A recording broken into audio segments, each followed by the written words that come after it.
Coucou les amis, j'espère que vous allez bien aujourd'hui, c'est Sandra, j'espère que vous êtes en pleine forme, plein de bonnes énergies positives. Aujourd'hui, je voudrais vous faire un petit retour d'expérience sur une formation que j'ai faite la semaine dernière. Donc la semaine dernière, j'ai suivi une formation à la lecture à voix haute. J'ai eu cette opportunité grâce à la bibliothèque de ma ville.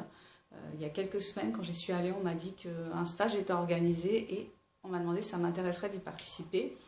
Donc j'ai sauté sur l'occasion parce que j'ai envie de faire des versions audio de mes livres, mais je n'avais aucune technique pour ça, j'avais aucune technique de lecture, je ne savais pas comment lire un texte, même si je lis à voix haute parce que je peux être amenée à raconter des histoires à mes enfants.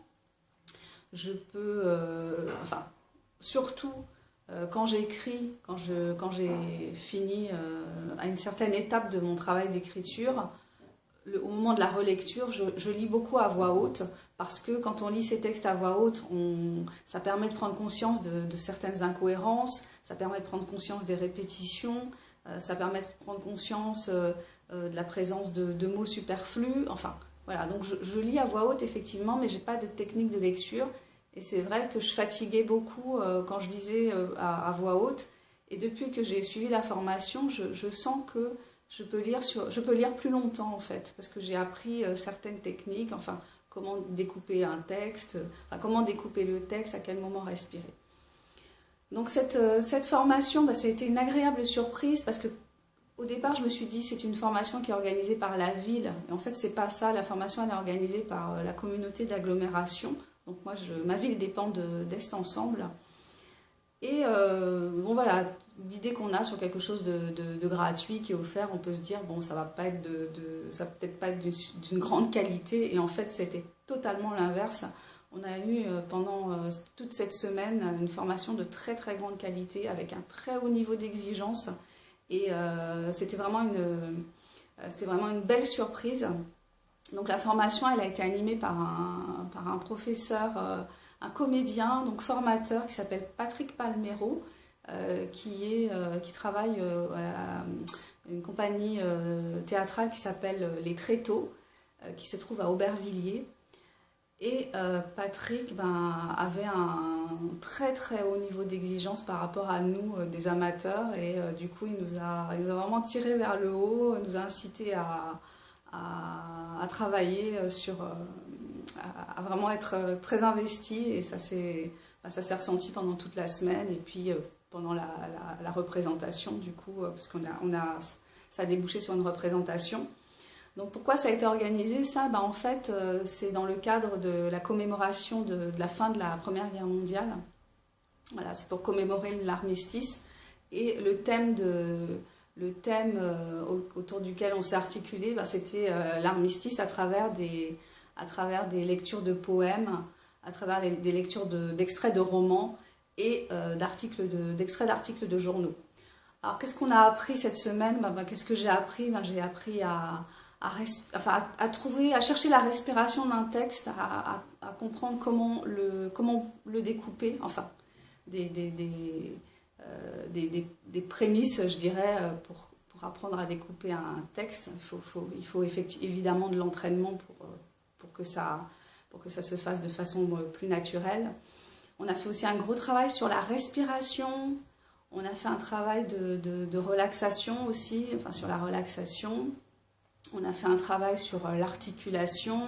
On a aussi fait un travail sur notre corps dans l'espace. Donc c'était aussi très très intéressant parce que nous étions une quinzaine quand même. Donc il fallait qu'on arrive à fonctionner ensemble et qu'on arrive aussi à fonctionner les uns par rapport aux autres. Donc se sentir soi et sentir aussi les autres autour de soi pour qu'on puisse fonctionner en harmonie, parce qu'il y avait cette représentation qui devait se faire. Donc certains textes étaient lus à plusieurs voix, d'autres étaient lus en solo.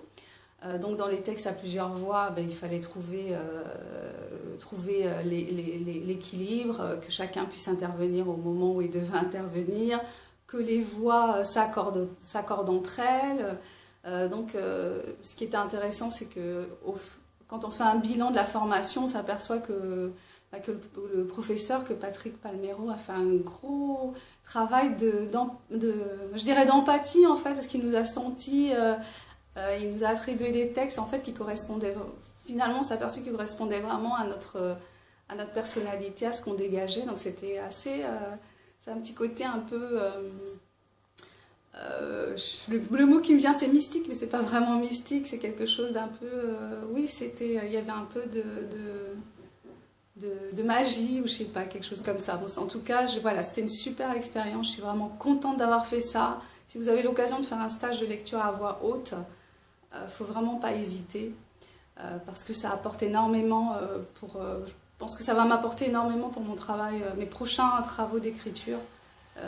Et puis donc j'ai commencé un peu à lire des textes sur ma chaîne, donc j'en ai lu 2 et puis voilà, je pense que je vais faire d'autres lectures comme ça.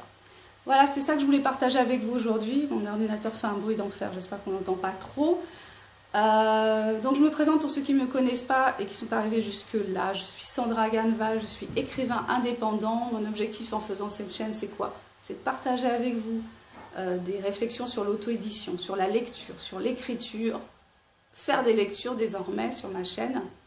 Voilà, si vous voulez découvrir mon travail, ben c'est juste en dessous, il y a tous les liens.